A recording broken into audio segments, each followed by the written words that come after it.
Hey guys, this is Eric Weingarten with Weingarten Racing. Thanks for tuning in. What a week. We'll get to that later.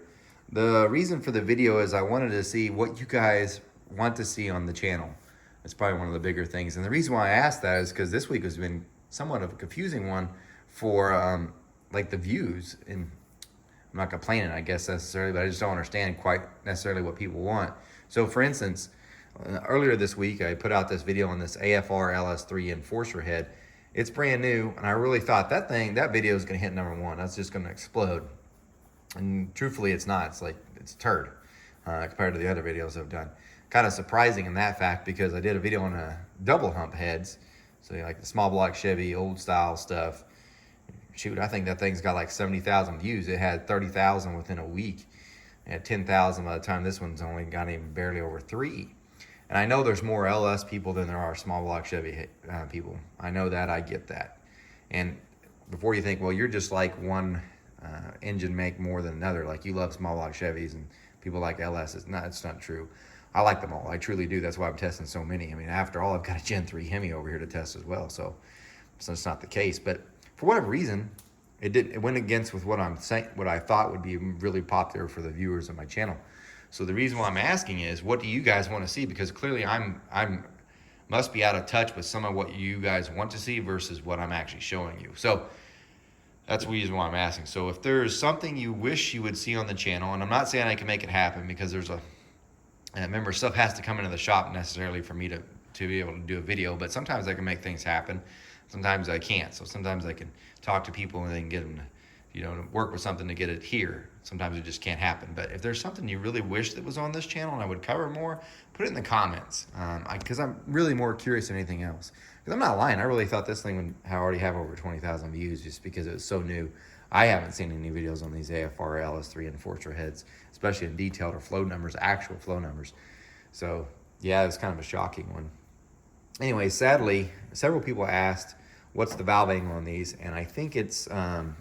I don't know, but I think it's 13 degree. Some AFR actually put out a video and there was a female that was doing a deal, and I think she said it was 13.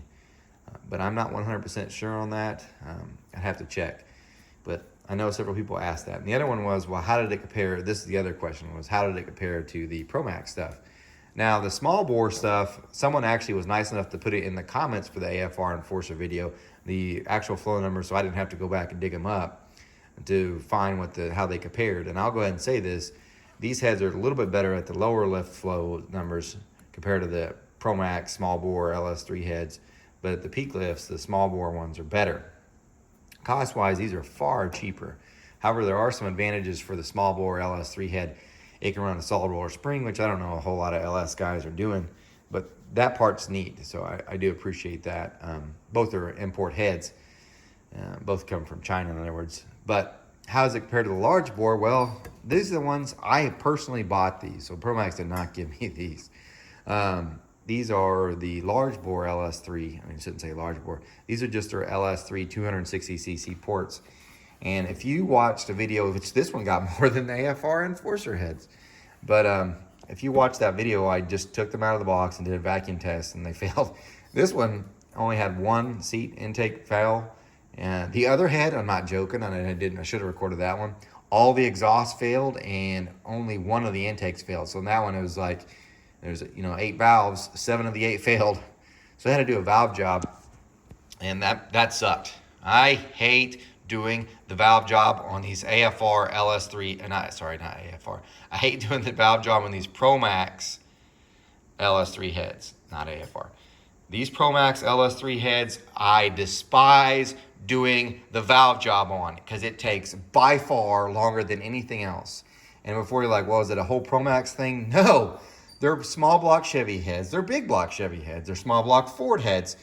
They have a different seat material than these LS. And they're normal. You can machine them normally. These are a pain in the rear. Steven's son, which is a Chinese importer, he's, I think, the one that actually produces these. Stop making these seats. Those are garbage, okay? I hate them. And you might be like, what are you even talking about? You just sound like you're ranting. Just so you can get an idea what I'm talking about. This is a stock GM LS3 head. And I know I don't have my lighting on the best. Let me just boop. this is like their copper impregnated seat that comes with it from the factory. And not all LS3s are that way. The older ones had the ductile iron looking seat. These are copper impregnated, right? Well, I think the importer for this head was like, hey, I will copy this design. I will myself will put in a copper type seat. So he put in a copper type seat. It is not the same seat material at all. It's Chinesium. And it is a pain in the rear. So I can cut these, no probs. These, absolutely problems. So you're like looking at it, you're like, what kind of valve job is that? That's the crappiest one you've ever put on. One, I was like, I'm not going to use my 5-angle cutter because then it kind of cheats up the numbers anyway, and I want it to be close to what it would be out of the box. Two, I'm like, maybe my 5-angle cutter, because my 5-angle cutter does that. You can see all these angles that come in. So it's a huge blade cutting this whole area. Maybe that's what's causing it to cause for weirdness. So I was like, you know what? I'm just going to use my little 3-angle cutter. A guy from Robin sent me this one. It's supposed to be like, this will cut everything. No, it won't. No, it won't. It will not cut this. So I was like, just do 3 angles, just a basic job, and hopefully it will seal. It did not. It did not at all.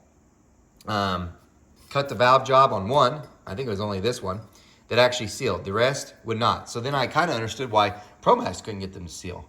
So what I had to do was use my stones, and I showed that in a previous video. I had to. There's no way around it. I tried the seat and guide machine several speeds, different things. The only thing I didn't try was cutting fluid. Looking back, maybe I should have tried that. Don't know that it made a difference. But to do 3 hours to do a valve job on one head is ridiculous. Because what I have to do is use a stone, go dress the stone after each seat. Because these are so hard. They're not the same hardness as these. There's no need for that. And here's the other thing. I'm fairly certain on this, and it's going to seem like I'm bashing the head at this point. The material that's in this copper seat, I know it's made in China. Got it. Well, what I think they did is they just took a whole bunch of different garbage that looks like copper and put it in one mold. It's not evenly blended. And then they poured it and made it into a mold of a seat. Because here's what happens, and I didn't do a video, probably should have. When you go cut, you'll see a spot where it's like misses. And it'll be like miss here, got here, miss here. So it's hit, miss, hit. I'm like, what the heck? And then keeps going around. I'm like, that's odd. Usually if it, for those who don't know on the seat and guide machine, you'll have a little bit of run out in one area and then it'll start coming really good in the other. It doesn't go hit, miss completely, hit, miss completely. It just doesn't do that. It doesn't just skip. There's some material, and I can visually see it looking at the cut. It looks like there's a different material area or material composition in that area, and that's why it's skipping. And the reason why the stones could do it is the stone's so hard anyway, it just cuts the way through it. Got them to seal. Now the exhaust side, if you look at that, this is new because the other LS3 heads I have of Promax that are here I've done for customers are all the copper ones. These ones are the ductile iron, what they use in their small block heads. They seal fine, cut fine. No problems there.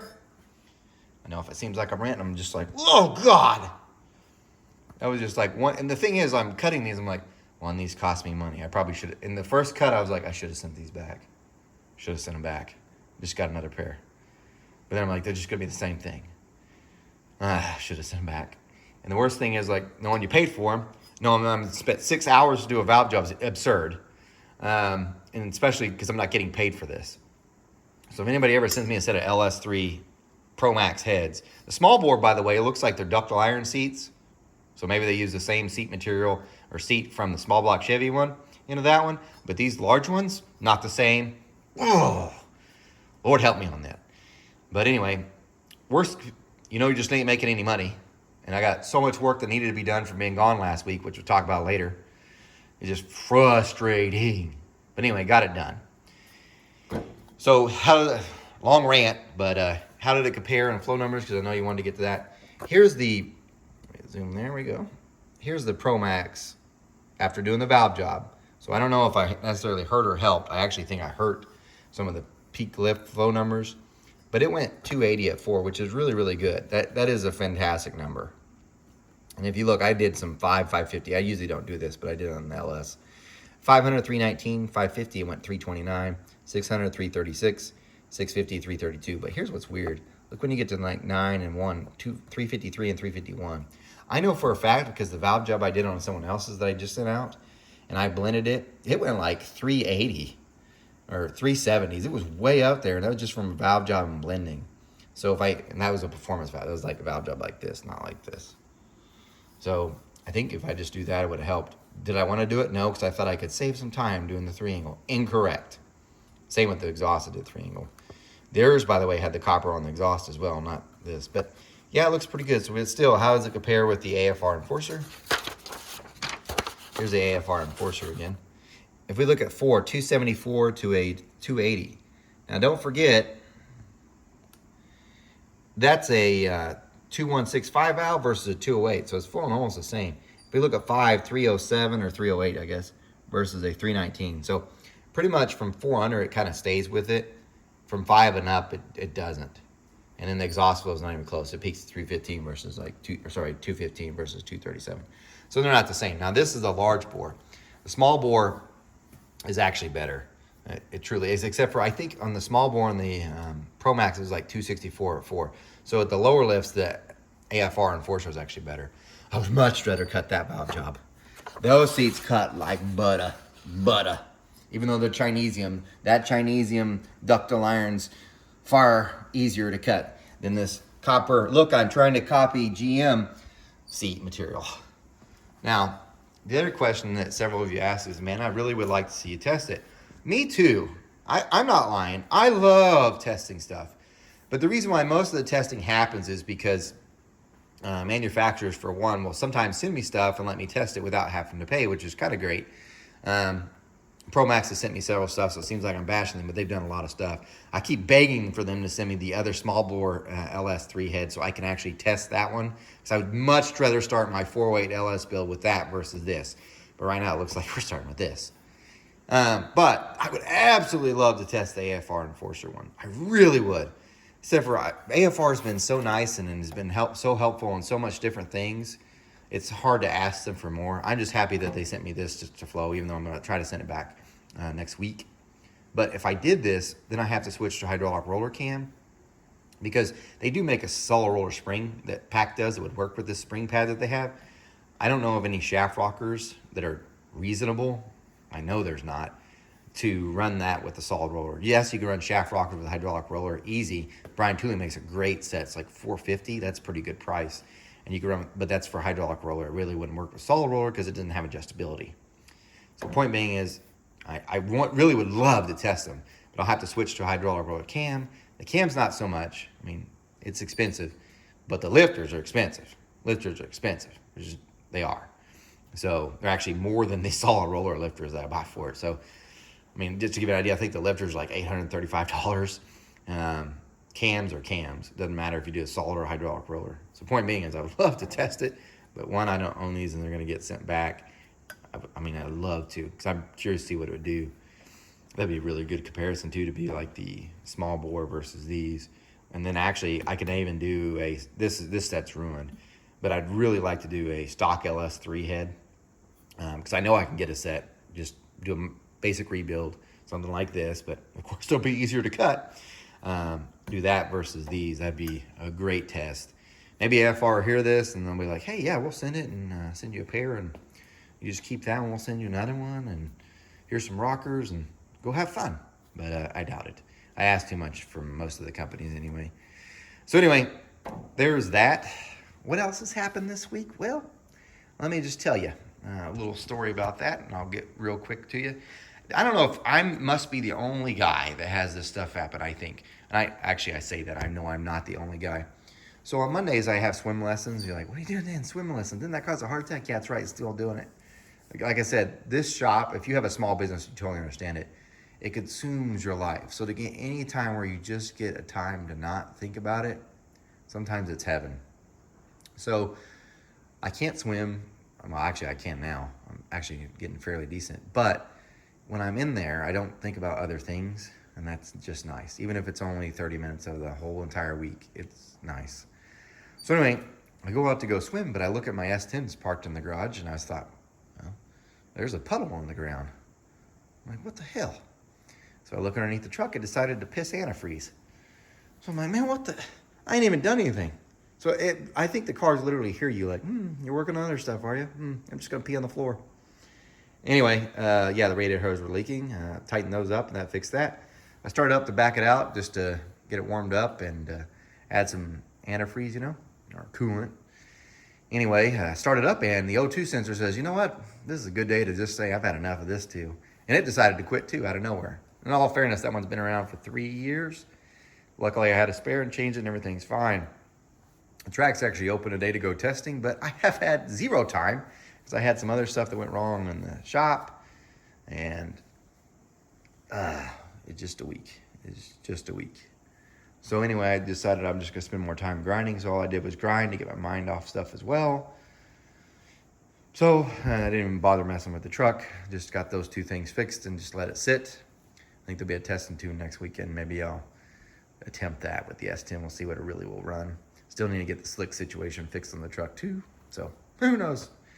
Anyway, that wraps up the old technical part, but you got to hear me blab the last part. But I really do want to know what you guys want to see, because what I thought you wanted to see is not what you want to see, evidently. So I know you're like, my LSs are everywhere. I don't want to see another video on those. And maybe that's the case. Trust me, I have thought of this. This is one of my stupid ideas that I've thought of, and I know it's truly stupid. I thought about going on Facebook Marketplace, finding a 350 engine, just a cheap one, and taking the pistons out, open up the ring gaps dramatically because I've got 2 pairs of turbos, getting a stock set of cast iron heads. I can already, Dunworth's got several of them there, redoing them, bolting those on, and just put the turbos on it, and not just try to make a little power. I want to see which fails first. What's going to break? How much power are we going to make before the crank breaks, the rods break, or the piston breaks, or the block breaks? I almost wish it was a 2-ball main block too for a 350. I do, just because I hear so many people like can't make 550 with it. I've made more than 550 on a 2-ball. I don't know how long it lasts, but it lasts for a while. I don't know. I just want to see, because maximum carnage for sure. I think that'd be cool. I actually had a guy. Let me show you this. One of the viewers actually donated this. You see these headers? That's for a Ford, but they're turbo headers, and here's a little bitty turbo to go with it, to see if we couldn't do the same thing with a Windsor or 302 based Ford, to see if that same situation, which I think would be cool. I know it's totally destruction and whatever, but I don't know. I get tired of people saying, small block Chevy blocks don't last. And then just be able to well, I'll just twist it up and we'll find out. See what breaks first. And I'm sure Ford guys hear it too all the time as well. But anyway, that really wraps up any technical part of this. So the next part you hear is just me bragging about my son. So if you're not into that, just turn it off. What you don't need to do is comment and say, I don't want to hear more about your swimming. You have the opportunity right now to stop the video. Totally do. Complaining about something that you could have avoided, that ain't cool. And if you don't like it, I get it. I totally get it. I totally get it. Especially be happy because this was his last swim meet for at least another month and a half. So you won't hear me talk about more about that anyway. But, I'm a father. I'm going to brag on my son. That's what, if people were here, I'd brag on it. I'd tell them about it too. So anyway, let me tell you about my son here. Okay. Last weekend, I was gone Friday, Saturday, Sunday. Went to Bartlesville because it was club swim state. So this is our major swim event for the year, at least this short course season, I should say, for club swimming. And Bishop had to compete in 3 different days. It was rough, and I really truly felt bad for him. So on Friday when he got there, he had to swim 2 events. He swam the 100-meter free and the 1,000 free. Sorry, 100-yard free and 1,000-yard free. He was trying to break his time on the 100, and he just didn't.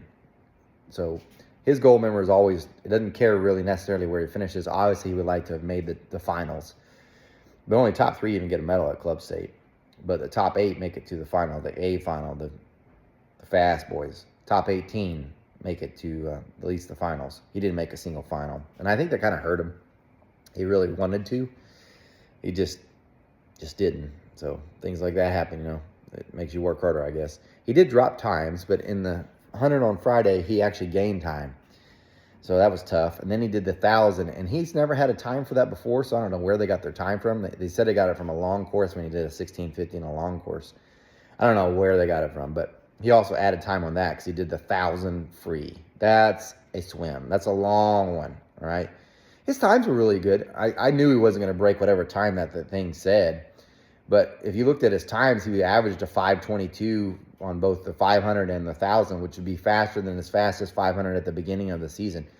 So overall, I was like, it's okay, not bad. He obviously didn't win or nothing with those or make it to the finals. But yeah, that ended Friday. But the thing was, and this will play a major role in all of this, what happened was the pool chemicals were off. So the chlorine in the air was high. So high, how high you say? It's so high that we're sitting in the stands and our eyes are burning, which I don't have to breathe hard. He does. I don't. So we knew something was gonna be an effect for sure, cause him to cough and stuff. But chemically induced, by the way. So on Saturday, he only had to swim really one thing, but he actually swam in a relay that day as well. And that's what was weird. So his team, he swam for Swim Tulsa, that team, not Broken Arrow.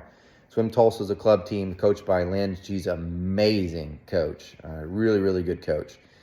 If you're here in Tulsa and you're considering like what club to join for swim, I recommend Swim Tulsa. That family group itself is amazing, and she's a great coach too. They also have Coach Megan, another fantastic coach, and other ones that coach the lower teams like blue and white team. But anyway, so he had to swim the 500 on Saturday, but he did the relay before that, and he was doing the freestyle part of the relay, and he did like a 23:94. Now, his fastest time he's ever done a 50 has been 25:21 at that point. So he was already like a second faster. I was like, wow, can't wait for Sunday when you get a chance to do your 50 because you're gonna break your record. You're gonna be really, really good. It just didn't turn out that way. So the 500 comes up. I don't know what happened. His first 200, first 250 was faster than he'd gone ever before. And after that, he just lost it. He said his legs were getting tired. And he ended up doing like a 509, which is his third fastest time, but it's nowhere near, it is not his 504 that he had. So he gained like 5 seconds. It was bad. His legs were really sore, he said. But remember the day before, he'd already done 1,000. So it was kind of really disappointing. But then he got done, he was like coughing real bad, right? From all the chlorine in the air for like 2 days. The guy, the coach for Bartlesville, who kind of is in charge of that area, he even apologized to the crowd, said, man, we're sorry. We're doing what we can to get the chemicals under control. Once it gets out, it's just bad. The pool's perfect, but the air is not, which is true. So Sunday comes. Now, Sunday, I'm like, please be a redeeming day, because so far he's had 2 days of just not what he wanted. So on Sunday, he had to swim a relay. Now, here's the cool thing about it. He was a leadoff on the relay, and since he was a leadoff and it was 100 yards, that time would supersede whatever he had for the other 100 that he'd done before. So he had a chance to beat his 100 time, which he did. So he did the relay, did a 52:10, which is the fastest he's ever gone. So that created his new personal best there. Great. After that, he had to do a 50. Now, remember, I told you he did 23:94 in a relay. Missed the wall. Still broke his record. The best he'd ever done before was a 25:20. He did a 25:21. He hit short on the wall again. I don't know, something here lately, like he makes the turn for the wall and just barely gets any kickoff of it, or he's just missing it. And he does it again in this later event that I'm about to tell you about, and I don't know what it is. Something's in his head with that one. But he ends up doing a 25:20, so he beats his personal best by 100th. But he wasn't too heartbroken. I mean, he looked at us, gave the thumbs down deal, but he knew he'd missed it. Still beat his time, I guess, but he's a 23, not a 25. The next thing, and this is the one I had the most hope on, he swam the 200 free. Now, the reason why I had the most hope on it is because his 200 free time, the best he'd done before, was a 158.59. In the 500, the first 200 that he went was a 158.59 or something. So he was like 2/10 away from his fastest he'd ever gone on a 200 doing that in the 5. So I was like, he's about to pick it up now. Takes off, does great, misses the wall again. And I saw it, we're sitting with all Swim Tulsa parents, and they all seem like, oh, because you see him come towards where they're jumping off from, and you see him like, oh, it's too soon. Makes the turn too soon, touches the wall, obviously, so it counts, but he's not getting a push off, and it's just like dead space. And you see the other swimmers, because he's in the lead, when he goes to the wall, when he comes off, he's like in 4th, because he's just nowhere. And then at that point, he's like, I'm going fast. By the way, I asked him, I was like, what were you thinking whenever that happened? He goes, Thank God I had a chance to rest my legs, which cracked me up. But anyway, after that, he's like, gone.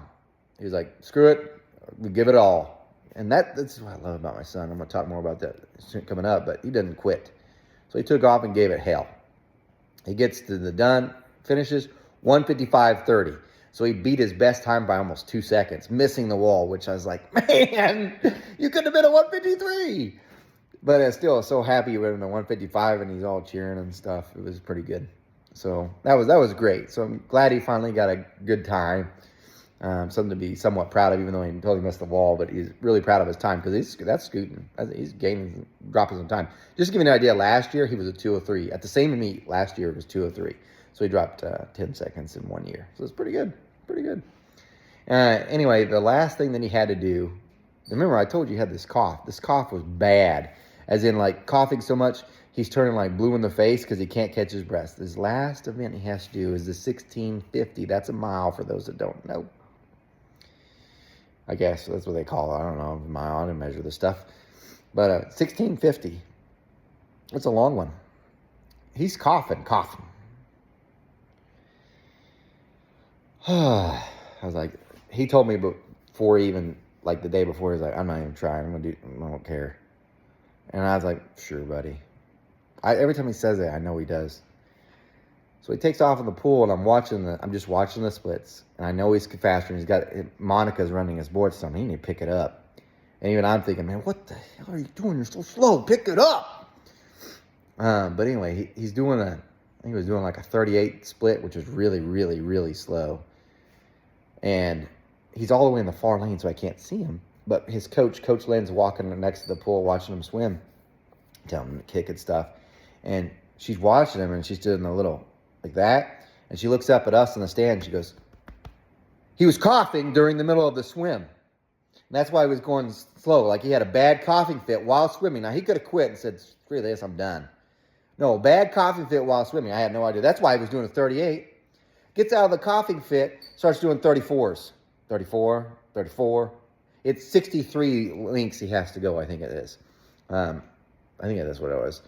But anyway, this is that link 10, like the 10th time.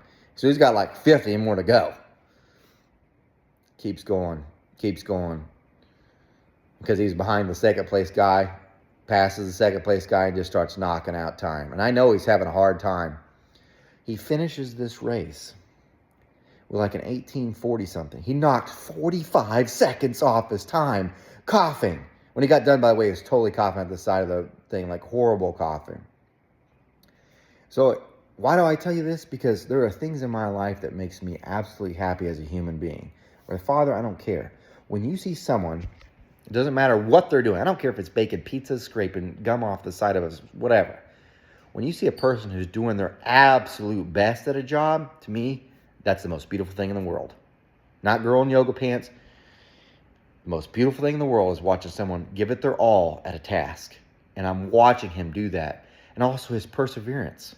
Like, do you know how many people would just have said, screw it, I'm just going to leg this out, go as slow as possible, just do this thing, blah, barely take. Not him. He decided he's going to go faster and go faster and go faster. Like he was picking him up he could have quit. I mean, this kid had been coughing hard. I know he's coughing in the middle of the thing too. You can't coach perseverance. There's nothing you can be like, hey, if I say these magic words to you, you're automatically going to want to try. They're going to want to try for a little bit. A 1650 is an 18-minute swim.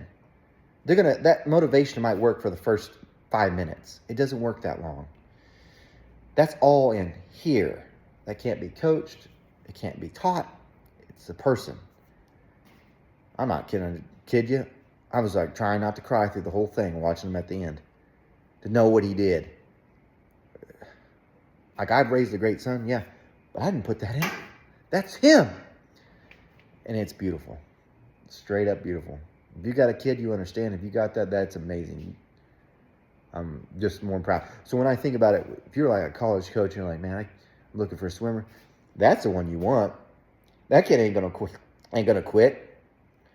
That no matter what, he's gonna keep fighting. He's gonna fight all the way. This is the kid where if goggles come off in the middle of the race, he's gonna go hard the whole time. Can't see nothing. I don't care. Coughing during the middle of it. Bronchitis almost got cough. That is magic. Proudest I've ever been of him. And he didn't win it. He won his heat, obviously. They didn't win it. I think he ended up finishing like 19th on that. Yeah, a lot of fast kids. A lot of fast kids. Still, wow. Pretty impressive. But anyway, guys, thanks for watching. Won't be any more swim stories for a while. You're going to have to wait. Because now he goes to long course. In case you're wondering what's the difference between long course, short course. Long course is what they do in the Olympics. So, for instance, like the Olympic trials are coming up sometime soon. Because right now, the next race that he didn't make, and I know he's trying to get it. He's just not fast enough. He knows it. He will be next year, hopefully. They have a time you have to make called sectional cut. It's a very fast time, especially for boys. Girls, it seems like it's way easier. Just to give you an idea, here's what I mean. The girls in a breaststroke, 6 of them, so this is in their finals. So all 6 girls in the finals, in the A final, made the cut for sectionals. The same heat for boys, the A final, only 1 did. And that boys, they're like 8 or 9 seconds faster than the girls. So it's very difficult for a boy to make. I mean, it is hard for girls too, don't get me wrong. But it seems like the sectional cuts are much more difficult, it seems like, for boys. Otherwise, we'd have had more. And I'm not talking just from our club, like in general. Anyway, you have to make a certain time to make a sectionals, which is next weekend. And from that, you can get a cut to compete at the Olympic trials. So I was wrong when I said that this one kid had a time to make the Olympic trials. You can't get it in short course. You have to do it in long course. The only way you could do that is to do sectionals. So he probably will next week. Kid's fast. Kid's fast. So, I mean, if you do the conversion, he would have. So I think he will. But anyway, once you get that, then you can go to the Olympic trials, hopefully. So remember, even then, they only take 2. So I know a long story about swimming. Sorry. Thanks for watching. I'm no Superman. I love my son. You guys take care.